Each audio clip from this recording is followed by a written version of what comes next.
사랑과 마음 상담센터에서 보내드리는 새벽 프로그램 이른 아침 햇살 받기 시간입니다. 하나님의 말씀을 들으며 새롭게 되는 나를 체험하는 시간 되시길 바랍니다.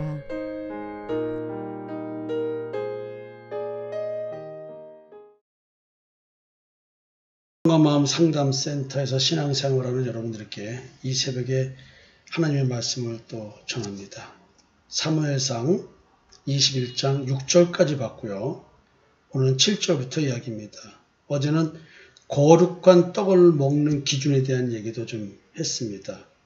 소년들이 여자를 가까이만 하지 아니하였으면 주리라. 3일 동안 가까이 안 했다라고 하면서 거룩한 떡을 달라고 하는데 진설병, 하나님 전에 올려줬던 그 떡을 얻어 먹습니다. 거룩한 떡은 예수 그 자신이지요. 다윗은 예수 그리스도의 표상입니다. 따라서 다윗을 따른 소년들, 그들은 예수 믿는 믿음의 사람들이기 때문에 이 거룩한 떡을 먹는데 여자를 가까이 하지 않았다는 것은 율법을 가까이 하지 않는 자, 이렇게 생각하면 또 어떨까요? 음료에게 석장자, 미혹되지 않은 자들, 좀 더 확대해서 이런 해석을 하면 좀 괜찮을 것 같습니다.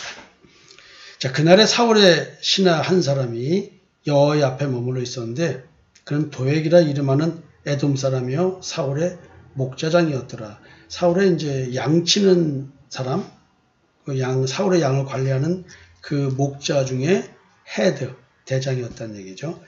다윗이 아히멜렉에게 이르되 여기 당신의 수중에 창이나 칼이 없나이까? 왕의 일이 급함으로 내가 내 칼과 무기를 가지지 못하였나이다. 지금 떡을 달라고 하고 혹시 무기가 없느냐라고 얘기를 합니다. 지금 다윗은 도액을 받겠죠. 그러면 그 도액이 분명히 사울에게 연락할 것을 알겠죠. 자, 이런 상황에서 이제 무기를 달라고 합니다. 제사장이 이르되 네가 엘라 골짜기에서 죽인 블레셋 사람 골리앗의 칼이 보자기에 쌓여 에봇 뒤에 있으니 네가 그것을 가지려거든 가지라. 여기는 그것밖에 다른 것이 없느니라. 지금 제사장이 그런 말을 합니다.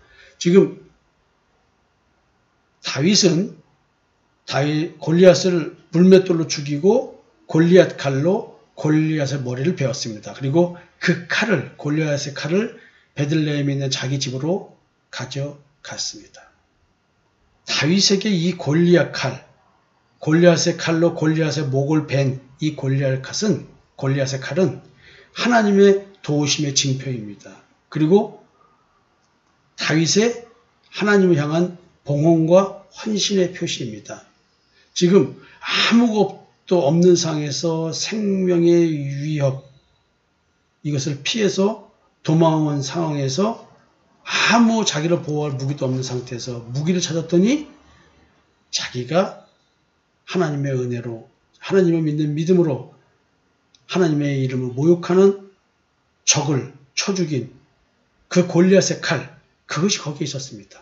아마 어쩌면 자기가 가지고 있다가 하나님께 기념으로 헌물을 드린 것 같습니다. 그걸 아마 잘 간수해서 있었던 것 같습니다. 이 위기 상황에서 다윗은 골리앗의 칼을 접하게 됩니다. 다윗이 이르되 그 같은 것이 또 없나니 내게 주소서 하더라. 아마 좋은 칼이었나 보죠. 이게 좋은 칼이어서 그 같은 것이 또 없나니 내게 주소서 이 말을 했을까요? 아마 그 칼을 접하면서 다윗은 이런 생각을 하지 않았을까요? 아, 지금 내가 이런 위기 상황에서 의지할 것은 칼이 아니라 하나님의 은혜구나. 여러분, 그런 생각을 하지 않을까요? 이 골리앗의 칼을 받았다는 얘기는 다시 한번 하나님 앞에 서는 다윗, 이걸 요구하는 하나님, 지금 그걸 좀 느끼고 있지 않을까요? 그래서 도우심을 기억하고 다시 자기를 왕으로 세우신 그 하나님에 대한 그 믿음을 회복하는 순간이 아닐까요? 자, 그날에 골리앗의 칼을 받는 그날에 다윗이 이제 그 도액이라는 사울의 신하 때문에 도망을 다시 갑니다. 근데 가드왕 아기스에게로 갑니다. 근데 아기스의 신하들이 다윗을 알아보죠. 근데 그 말이 너무나 대단합니다. 그 땅의 왕 다윗이 아니니까. 아니 어떻게 사울이 왕인데 다윗을 왕이라고 표현할까요? 그냥 이게 지금 사울 왕이 진짜 시기 질투가 날 수밖에 없는 거죠. 죽이고 싶은 마음이 매일 들 수밖에 없는 게 이미 적국의 신하들조차도 사울 왕을 왕으로 인정하는 것이 아니라 도리어 다윗이 왕과 대등한 인물, 영향력이 크게 센 인물, 언제든지 맘만 먹으면 사울을 죽이고 왕이 될 수 있는 사람, 이렇게 여기고 있는 것 같습니다. 그리고 그 당시에 유행가가 있었나 봐요. 그 유행가가 다른 게 아니고 사울이 죽은 자는 천천히요, 다윗은 만만이로다. 이게 유행가였던 모양입니다. 이게 핵심 구절이었나 봐요. 야, 이거를 지금 신하들이, 아기스의 신하들이 노래를 부르니 다윗 입장에서는 다른 나라로 피했는데 도리어 자기를 죽일까 봐 겁나지 않을까요? 다윗이 이 말을 그의 마음에 두고 기드왕 아기스를 심히 두려워하여 그들 앞에서 그의 행동을 변하여 미친 채 하고 대문짝에 그적거리며 침을 수염에 흘리며 아기스가 그의 신하에게 이르되 너희도 보거냐 이 사람이 미치광이로다. 어쩌여 그를 내게로 데려왔느냐. 순간의 지혜겠죠. 순간의 지혜. 내가 당당하게 들어가면 네가 왜 왔어 하면서 나를 죽이려고 하려나? 아니면 나를 포로 잡아가지고 사울왕과 너가 원하는 다윗이 여기 있으니 너하고 나하고 뭘 하자, 뭐 협상하자, 뭐 이렇게 하려나요? 순간 왜 다윗은 미친 척을 했을까요? 생명의 위협을 느꼈으니까 미친 척을 했겠죠. 하나님의 사람이 이렇게 당당하지 못하고 이랬을까? 이렇게 생각할 수 있지만, 주석에서 보면 이렇게도 해석할 수 있지만, 아마 순간 사울왕에게 역사했던 하나님이 부리시는 악신의 영향을 보지 않았을까? 그걸 보고 순간 내가 미친 척 해야 되겠다라고 해서 문에서 이렇게 휘청휘청거리면서 침을 바르면서 글자를 쓰면서 마치 정신 나간 사람처럼 또 이렇게 다윗, 그 땅의 왕 다윗, 이런 평가를 받을 수 없는 상황으로 자기를 이렇게 보이게 만들었다는 거죠. 그러니까 이 사람이 미치왕인데 뭘 얼어주는 바에 그 땅의 왕의 다윗이야, 이런 말을 아기스가 이제 말을 하는 거죠. 그냥 연기 기가 막혔다는 얘기죠. 내게 미치광이가 부족하여서 너희가 이자를 데려다가 내 앞에서 미친 짓을 하게 하느냐. 이자가 어찌 내 집에 들어오겠느냐.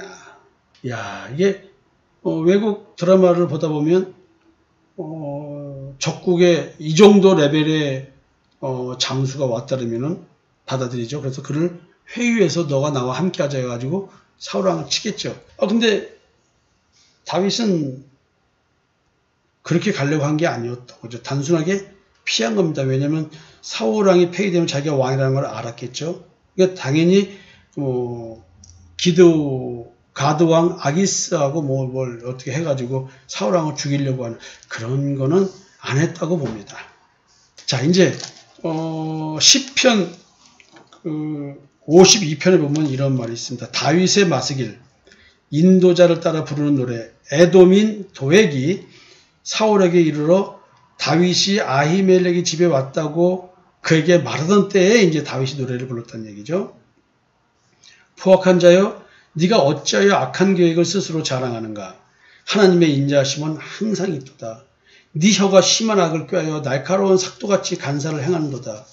네가 선보다 악을 사랑하며 의를 만함보다 거짓을 사랑하는도다. 간사한 혀여, 너는 남을 해치는 모든 말을 좋아하는도다. 그런즉 하나님이 영원히 너를 멸하시며 너를 붙잡아 네 장막에서 뽑아내며 살아있는 땅에서 네 뿌리를 빼시로다.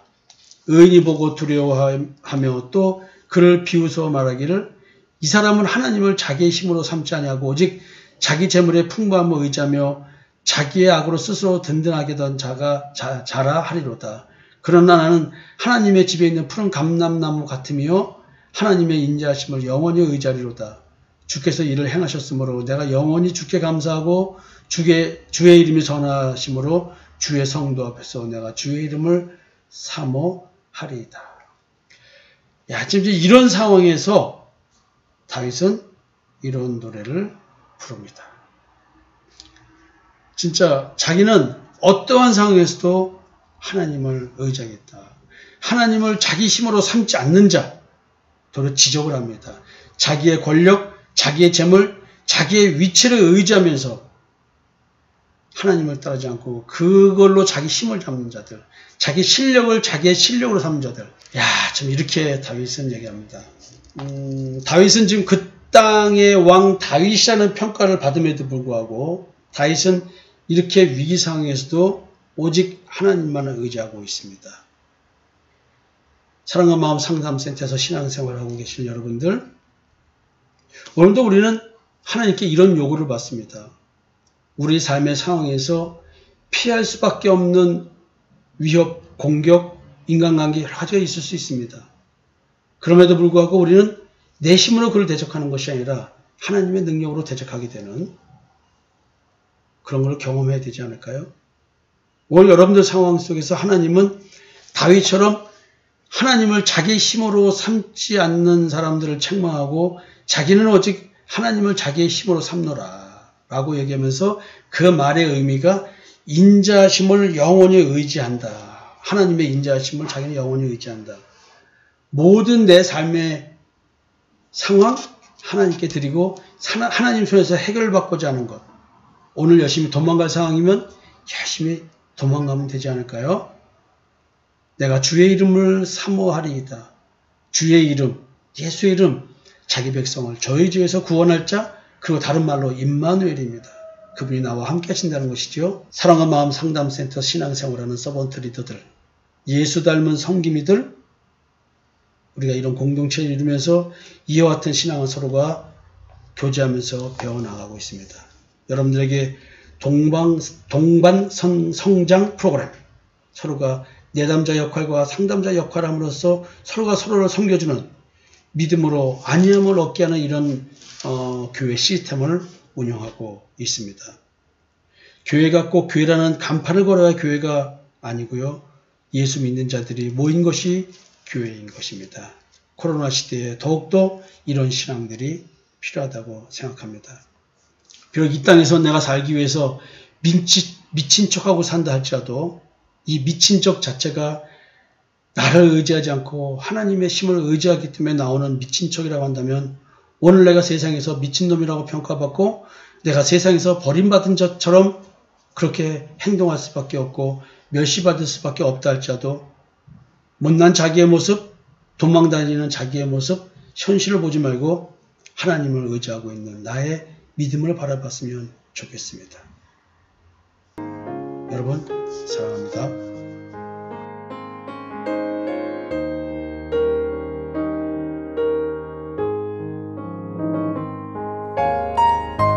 지금까지 사랑과 마음 상담센터에서 보내드리는 새벽 프로그램 이른 아침 햇살 받기였습니다. 오늘도 하나님의 주권적 역사로 마음을 치료받는 삶을 누리시기 바랍니다.